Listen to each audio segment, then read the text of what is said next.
A Excelência do Casamento, por Arthur W. Pink. Venerado seja entre todos o matrimônio e o leito sem mácula. Porém, aos que se dão à prostituição e aos adúlteros, Deus os julgará. Hebreus capítulo 13, versículo 4. Assim como Deus uniu os ossos e nervos para o fortalecimento de nossos corpos, assim Ele ordenou a união de homem e mulher em matrimônio para o fortalecimento de suas vidas, pois melhor é serem dois do que um. Eclesiastes capítulo 4, versículo 9. Portanto, quando Deus fez a mulher para o homem, Ele disse: far-lhe-ei uma ajudadora idônea para ele. Gênesis capítulo 2, versículo 18, mostrando que o homem é beneficiado por ter uma esposa, que este realmente não prova ser o caso em todas as situações. Em sua maior parte, pelo menos, deve ser atribuído a desvios dos preceitos divinos no que diz respeito ao casamento. Como este é um assunto de tão vital importância, julgamos oportuno apresentar um esboço bem abrangente do ensinamento da Sagrada Escritura sobre ele, especialmente para o proveito dos nossos jovens leitores, embora nós confiamos que seremos habilitados a incluir o que será útil para os mais velhos também.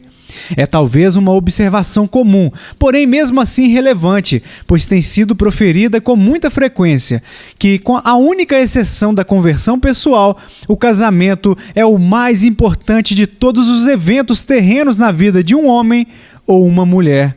O casamento forma um elo de união que os une até a morte. O casamento os traz a tais relações íntimas que eles podem adoçar ou amargar a existência um do outro. Isso implica circunstâncias e consequências que não alcançam menos do que as eras sem fim da eternidade. Como é essencial, então, que tenhamos a bênção do céu sobre um empreendimento tão solene e ainda assim tão precioso, e para isso, quão absolutamente necessário é que nós estejamos sujeitos a Deus e a sua palavra no casamento. É muito, muito melhor permanecer solteiro até o fim de nossos dias do que casar sem a bênção de Deus. Os registros da história e os fatos da observação dão abundante testemunho da verdade dessa observação. Mesmo aqueles que não buscam mais do que a felicidade temporal dos indivíduos e o bem-estar da sociedade atual não são insensíveis à grande importância das nossas relações domésticas, cujas afeições mais fortes da natureza sustentam e que consolidam até mesmo os nossos desejos e fraquezas. Nós não podemos formar nenhuma concepção de virtude social ou de felicidade, sim, nenhuma concepção da própria sociedade humana que não tenha o seu fundamento na família. Não importa quão excelentes sejam a Constituição e as leis de um país, ou quão abundantes sejam os seus recursos e prosperidade, não há nenhuma base segura para a ordem pública ou social, bem como virtude privada, até que ela se estabeleça na sábia regulação de suas famílias. Afinal, uma nação é apenas o agregado de suas famílias, e a menos que haja bons maridos e esposas, pais e mães, filhos e filhas, não há possibilidade de haver bons cidadãos. Portanto, a atual decadência da vida no lar e da disciplina familiar ameaça a estabilidade da nossa nação hoje, muito mais severamente do que qualquer hostilidade estrangeira. Mas a visão bíblica dos deveres parentais dos membros de uma família cristã retrata os efeitos existentes de uma forma mais alarmante, como sendo desonrosos a Deus, desastrosos para a condição espiritual das igrejas e como algo que ergue um obstáculo muito grande no caminho do progresso evangélico. Triste, além das palavras, é ver que são os próprios cristãos professos os grandes responsáveis pelo rebaixamento dos padrões maritais, pelo descaso geral das relações no lar e o rápido desaparecimento da disciplina familiar. Então, como o casamento é a base da casa ou família, compete ao escritor convocar os seus leitores a uma consideração séria e em oração da vontade revelada de Deus sobre esse tema vital. Embora dificilmente possamos esperar debater a doença terrível que agora corrompe os próprios órgãos vitais da nossa nação, mas se Deus se agradar em abençoar este artigo para algumas pessoas, o nosso trabalho não será em vão. Começaremos ressaltando a excelência do casamento. Venerado seja entre todos o matrimônio, diz o nosso texto. E isso é assim, em primeiro lugar, porque o próprio Deus o honrou. Todas as outras ordenações ou instituições, exceto o sabá, foram nomeadas por Deus por meio de homens ou anjos. Atos capítulo 7, versículo 35. Mas o casamento foi ordenado imediatamente pelo próprio Senhor. Nenhum homem ou anjo trouxe a primeira mulher até o seu marido. Gênesis capítulo 2, versículo 19. Assim, o casamento teve mais honra divina colocada sobre ele do que todas as outras instituições divinas, pois foi diretamente celebrado pelo próprio Deus. Novamente, esta foi a primeira ordenança que Deus instituiu. Sim, a primeira coisa que ele fez após o homem e a mulher serem criados, e isso enquanto eles ainda estavam em seu estado não caído. Além disso, o lugar onde o casamento ocorreu mostra a honradez dessa instituição. Enquanto todas as outras instituições, exceto o sabá, foram instituídas fora do paraíso, o casamento foi celebrado no próprio Éden, indicando quão felizes são aqueles que casam no Senhor. O auge do ato criativo de Deus foi a criação da mulher. No final de cada dia de criação, é formalmente registrado que Deus viu o que tinha feito era bom. Gênesis capítulo 1, versículo 31. Mas quando Adão foi criado, está registrado explicitamente que Deus viu que não era bom que o homem estivesse só. Gênesis capítulo 2, versículo 18. Quanto ao homem, o trabalho criativo precisava ser completado, uma vez que, como todos os animais e até mesmo plantas tinham seus pares, não era encontrado para Adão uma auxiliadora adequada, sua parceira e companheira. Deus não considerou que o trabalho do último dia de criação também fosse bom até que esta necessidade fosse suprida. Esta é a primeira grande lição da Escritura sobre a vida familiar, e ela deve ser bem aprendida. A instituição divina do casamento ensina que o estado ideal do homem e mulher não está na separação, mas na união, de modo que cada um é destinado e capacitado para o outro. O ideal de Deus é esta união, com base em um amor puro e santo, que dure por toda a vida, que exclua toda rivalidade ou outra parceria estranha, e incapaz de separação ou infidelidade, porque é uma união no Senhor, um santo matrimônio de alma e espírito em mútua simpatia e afeição. Como Deus Pai honrou a instituição do casamento, assim também fez o Filho de Deus. Em primeiro lugar, pelo seu ser nascido de mulher. Gálatas capítulo 4, versículo 4. Em segundo lugar, por seus milagres, pois o primeiro sinal sobrenatural que ele operou foi no casamento de Caná da Galileia, João 2:8, onde ele transformou a água em vinho, sugerindo assim que se Cristo está presente no seu casamento, ou seja, se você casar-se no Senhor, sua vida será uma alegria ou bênção. Em terceiro lugar, por suas parábolas, ele comparou o reino de Deus a um casamento, Mateus capítulo 22, versículo 2, e a santidade a uma veste de núpcias, Mateus capítulo 22, versículo 11. Assim também em seu ensinamento, quando os fariseus tentaram enganá-lo sobre o assunto do divórcio, estabeleceu a sua aprovação sobre a Constituição original, acrescentando, portanto, o que Deus ajuntou não o separe o homem, Mateus capítulo 19, versículos 4 a 6. A instituição do casamento foi ainda mais honrada pelo Espírito Santo, pois ele tem usado o casamento como uma figura da união que há entre Cristo e a Igreja. Por isso, deixará o homem seu pai e sua mãe, e se unirá à sua mulher, e serão dois numa carne. Grande é este mistério. Digo-o, porém, a respeito de Cristo e da Igreja. Efésios capítulo 5, versículos 31 e 32. A relação que há entre o Redentor e os redimidos é frequentemente comparada àquela que existe entre um homem e mulher casados. Cristo é o marido, Isaías capítulo 54, versículo 5, e a igreja é a esposa, Apocalipse capítulo 21, versículo 9. Convertei-vos, ó filhos rebeldes, diz o Senhor, pois eu vos desposei, Jeremias capítulo 3, versículo 14. Assim, cada pessoa da Santíssima Trindade pôs o seu selo sobre a honorabilidade do casamento. Não há dúvida de que no verdadeiro casamento cada cônjuge ajuda o outro igualmente, e tendo em vista o que foi mencionado acima, qualquer um que ousar sustentar ou ensinar qualquer outra doutrina ou filosofia entra em conflito com o Altíssimo. Isso não estabelece uma regra rígida e fixa, que cada homem e mulher é obrigado a se casar. Pode haver razões boas e sábias para permanecer sozinho e motivos suficientes para continuar solteiro, físicos e morais, domésticos e sociais.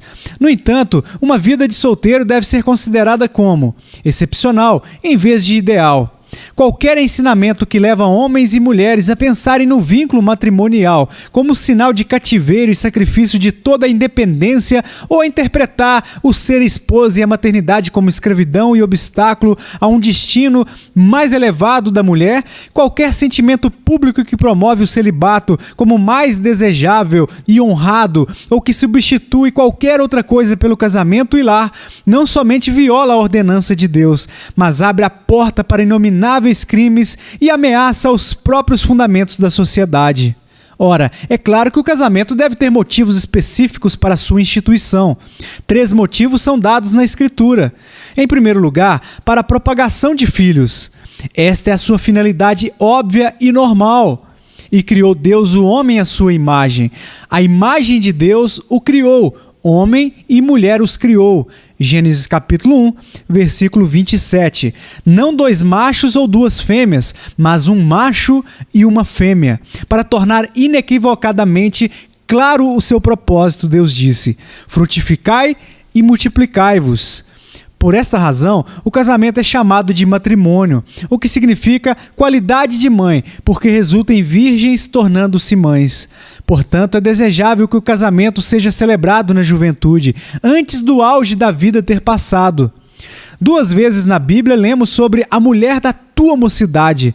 Provérbios capítulo 5, versículo 18. Malaquias capítulo 2, versículo 15. Nós temos mostrado que a propagação de filhos é o fim normal do casamento. Ainda assim, existem épocas especiais de angústia aguda quando 1 Coríntios capítulo 7, versículo 29 é válido. Em segundo lugar, o casamento é designado como preventivo da imoralidade. Mas por causa da fornicação, cada um tem a sua própria mulher e cada uma tem o seu próprio marido. 1 Coríntios capítulo 7, versículo 2. Se alguém fosse dispensado, poderia ser suposto que os reis seriam desobrigados por causa da falta de um sucessor para o trono se a sua esposa fosse estéril. Ainda assim, o rei é expressamente proibido de ter mais de uma esposa. Deuteronômio capítulo 17, versículo 17, mostrando que o risco para uma monarquia não é suficiente para cometer o pecado do adultério. Por esta razão, uma prostituta é chamada de mulher estranha, lá em Provérbios capítulo 2, versículo 16, para mostrar que ela deve ser um estranho para nós. E as crianças nascidas fora do casamento são chamadas de bastardos, que, nos termos da lei, foram excluídos da congregação do Senhor. Deuteronômio capítulo 23, versículo 2. O terceiro propósito do casamento é evitar os inconvenientes da solidão, indicados em não é bom que o homem esteja só. Gênesis 2,18, como se o Senhor dissesse: esta vida seria enfadonha e miserável para o homem, se nenhuma esposa fosse dada a ele como uma companheira. Ai do que estiver só, pois caindo não haverá outro que o levante. Eclesiastes capítulo 4, versículo 10. Alguém disse: como uma rolinha que perdeu seu companheiro, como uma perna quando a outra é amputada, como uma asa quando a outra é cortada. Assim seria o homem se a mulher não fosse dada a ele. Portanto, para o companheirismo e conforto mútuos, Deus uniu o homem e a mulher para que os cuidados e medos da vida fossem suavizados pela alegria e auxílio um ao outro. A seguir, vamos considerar a escolha de nosso companheiro. Em primeiro lugar, o escolhido para parceiro da nossa vida deve estar fora daqueles graus de parentesco próximo proibidos pela lei divina. Levítico capítulo 18, versículos 6 ao 17. Em segundo lugar, o cristão deve se casar com uma cristã. Desde os primeiros tempos, Deus ordenou: eis que este povo habitará só, e entre as nações não será contado. Números capítulo 23, versículo 9. Sua lei a Israel em relação aos cananeus era: nem te aparentarás com elas, não darás tuas filhas a seus filhos, e não tomarás suas filhas para teus filhos. Deuteronômio capítulo 7, versículo 3, e Josué capítulo 23, versículo 12. Quanto mais, então, Deus deve requerer a separação daqueles que são seu povo por um laço espiritual e celestial, daqueles que têm apenas uma relação carnal e terrena com ele. Não vos ponhais em julgo desigual com os incrédulos. 2 Coríntios capítulo 6, versículo 14. É a ordem de trombeta para os seus santos nessa dispensação. Parceria de qualquer tipo de alguém que nasceu de novo com alguém que se encontra meramente em um estado natural é proibida aqui, como é evidente a partir dos termos utilizados no próximo verso. Companheirismo, comunhão, concórdia, parte, acordo. Há apenas duas famílias neste mundo, os filhos de Deus e os filhos do diabo. 1 João capítulo 3, versículo 10. Se então uma filha de Deus se casa com um filho do maligno, ela se torna uma nora de Satanás. Se um filho de Deus se casa com uma filha de Satanás, ele se torna um genro do diabo. Por um passo tão infame, uma afinidade é formada entre alguém pertencente ao Altíssimo e alguém pertencente ao seu arqui-inimigo. Linguagem forte, sim, porém não muito forte. A desonra feita a Cristo por tal união, a amarga colheita da semeadura. Em todo caso, é o pobre cristão que sofre. Leia as histórias inspiradas de Sansão, Salomão e Acabe e veja o que se seguiu às suas alianças profanas em casamento. Assim como pode um atleta que, tendo ligado a si um peso pesado, esperar ganhar uma corrida, semelhantemente um cristão pode esperar progredir espiritualmente ao se casar com um mundano. Se algum leitor cristão está inclinado ou espera tornar-se noivo, a primeira questão para ele ou ela refletir cuidadosamente na presença do Senhor é: essa união será com o incrédulo? Porque se você estiver realmente consciente e o coração e a alma estão cientes da enorme diferença que Deus, em sua graça, colocou entre você e aqueles que estão, embora sejam atraentes na carne, ainda em seus pecados, então você não deve ter dificuldade em rejeitar todas as sugestões e propostas de comunhão com os tais. Você é a justiça de Deus em Cristo, mas os incrédulos são injustos. Você é luz no Senhor, mas eles são trevas. Você foi trazido ao reino de Deus, mas os incrédulos estão sob o poder de Belial. Você é um filho da paz, enquanto todos os incrédulos são filhos da ira. Efésios capítulo 2, versículo 3. Portanto, apartai-vos, diz o Senhor, e não toqueis nada imundo, e eu vos receberei. 2 Coríntios capítulo 6, versículo 17. O perigo de formar essa aliança vem antes do casamento, ou mesmo do compromisso, e nenhum destes pode ser cogitado por qualquer cristão verdadeiro, a menos que a doçura da comunhão com o Senhor tenha sido perdida. As afeições devem primeiro ser retiradas de Cristo, antes que possamos encontrar prazer na intimidade social com aqueles que estão afastados de Deus e cujos interesses se limitam a este mundo. O Filho de Deus, que está guardando o seu coração com toda a diligência, não pode ter alegria e intimidades com os não regenerados. Infelizmente, com frequente a busca de aceitação de estreita amizade com os incrédulos é o primeiro passo para desviar-se de Cristo. O caminho para o qual o cristão é chamado é de fato estreito, mas se ele tentar alargá-lo ou deixá-lo por um caminho mais amplo, ele estará em oposição à palavra de Deus, para o próprio dano e perda irreparáveis dele ou dela. Em terceiro lugar, casar, contanto que seja no Senhor. 1 Coríntios capítulo 7, versículo 39, vai muito além de proibir que o incrédulo seja um companheiro. Mesmo entre os filhos de Deus, há muitos que não seriam adequados um para o outro para tal vínculo. Um rosto bonito é uma atração, mas quão vão é ser guiado por tal trivialidade em um assunto tão sério? Bens terrenos e posição social têm o seu valor aqui, mas quão miserável e degradante é deixá-los controlar um compromisso tão solene. Que vigilância e espírito de oração são necessários para a regulação de nossas afeições. Quem entende perfeitamente o temperamento que será compatível com o meu? Quem será capaz de suportar pacientemente os meus defeitos, ser um corretivo para as minhas inclinações e uma ajuda real para o meu desejo de viver para Cristo neste mundo? Quantos dão um verdadeiro show a princípio, mas acabam miseravelmente? Quem pode me proteger de uma série de males que afligem os incautos, senão Deus meu Pai? A mulher virtuosa é a coroa do seu marido. Provérbios capítulo 12, versículo 4. Uma esposa piedosa e competente é a mais valiosa de todas as bênçãos temporais da parte de Deus. Ela é o dom especial de sua graça. A mulher prudente vem do Senhor. Provérbios capítulo 19, versículo 14. E ele exige que ela deve ser definitiva e diligentemente buscada. Veja Gênesis capítulo 24, versículo 12. Não é suficiente ter a aprovação dos fiéis amigos e pais. Valioso e até mesmo necessário como isso, geralmente é para a nossa felicidade.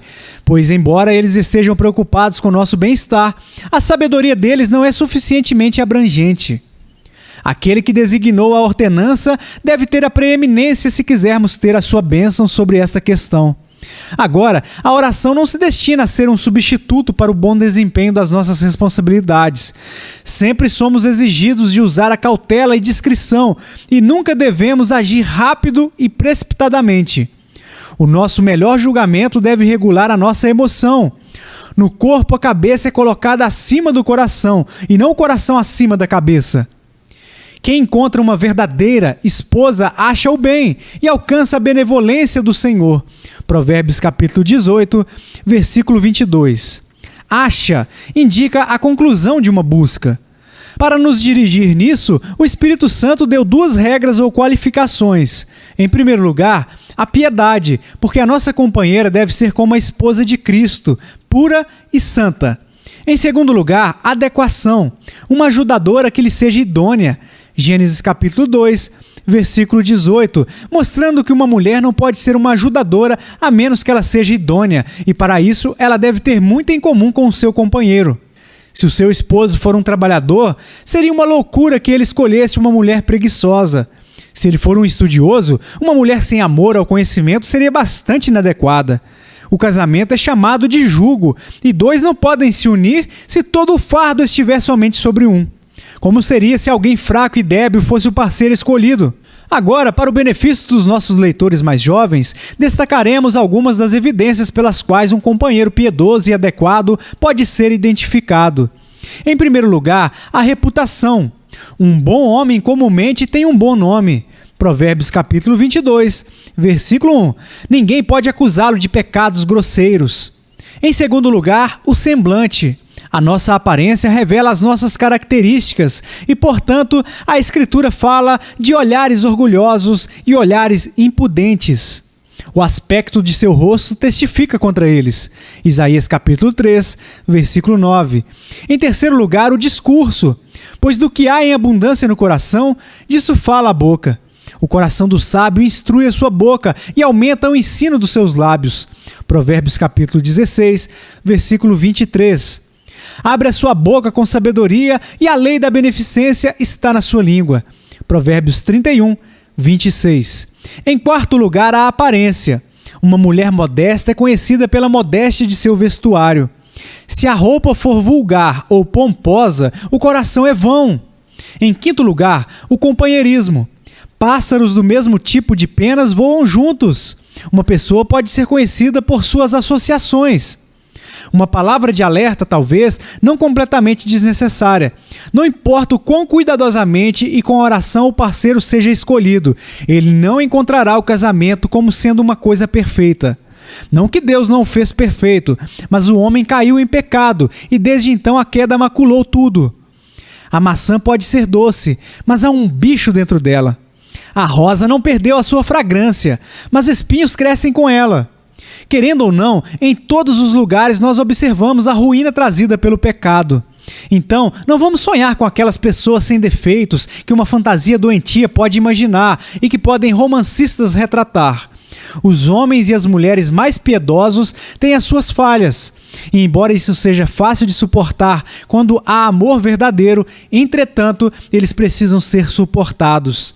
Algumas breves observações agora sobre a vida comum do lar dos casados. Luz e ajuda serão obtidas aqui se for tido em mente que o casamento retrata a relação entre Cristo e sua igreja. Isso então envolve três coisas. Primeiro, a atitude e as ações de marido e mulher devem ser reguladas pelo amor, pois esse é o laço essencial entre o Senhor Jesus e sua esposa. Um amor santo, sacrificial e contínuo que nada pode romper. Não há nada como o amor para fazer as engrenagens da vida doméstica funcionarem sem problemas. O marido sustenta com a sua companheira a mesma relação que o Redentor para com os remidos e, portanto, a exortação. Vós, maridos, amai vossas mulheres como também Cristo amou a igreja.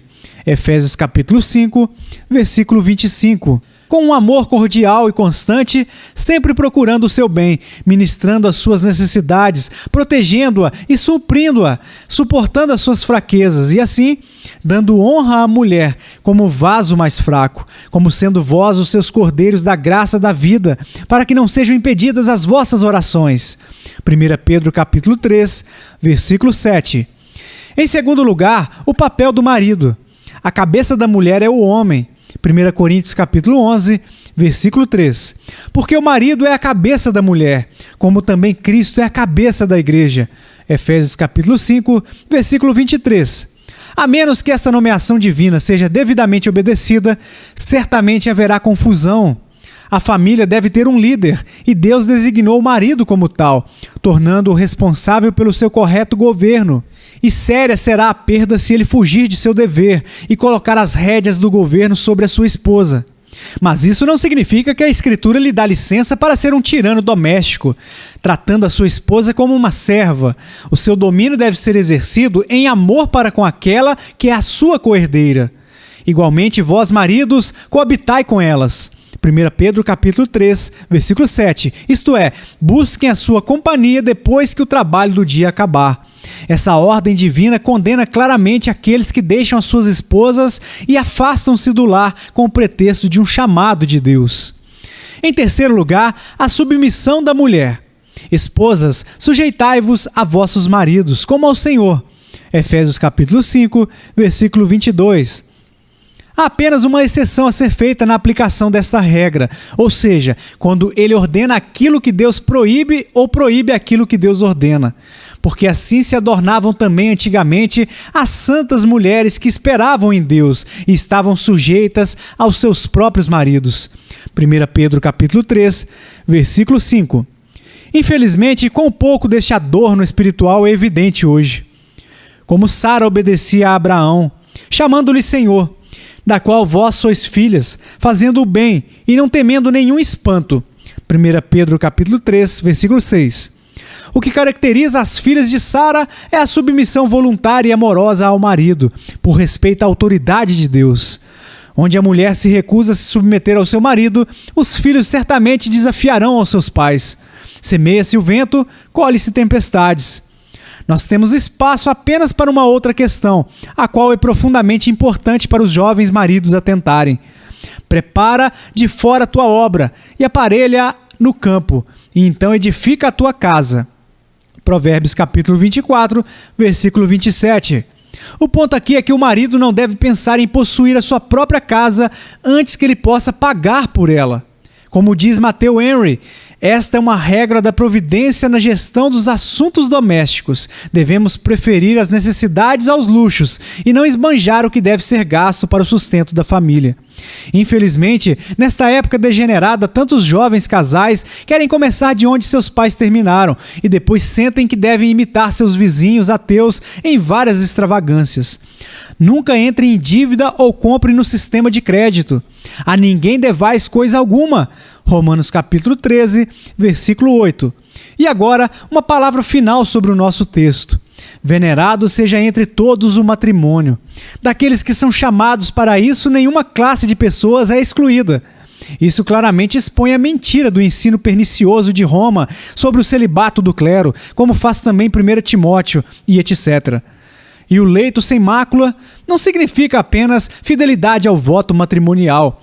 1 Tessalonicenses capítulo 4, versículo 4. Mas que o ato conjugal das relações sexuais não seja maculado.